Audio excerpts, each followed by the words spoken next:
индекс, если среди людей сказать, а если на местном уровне или на уровне государственного управления, я бы сказал, важны индикаторы счастья жителей. Это почему важен для инвесторов уровень удовлетворенности, привязанности жителей по месту проживания.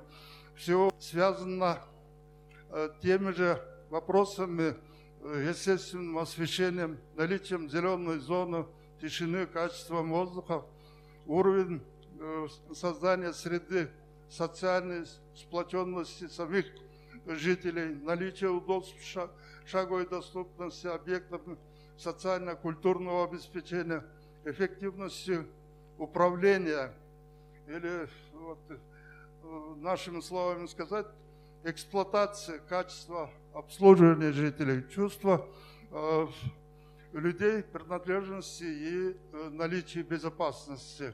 Поэтому это, если будет учитываться и на государственном уровне, это было бы очень здорово.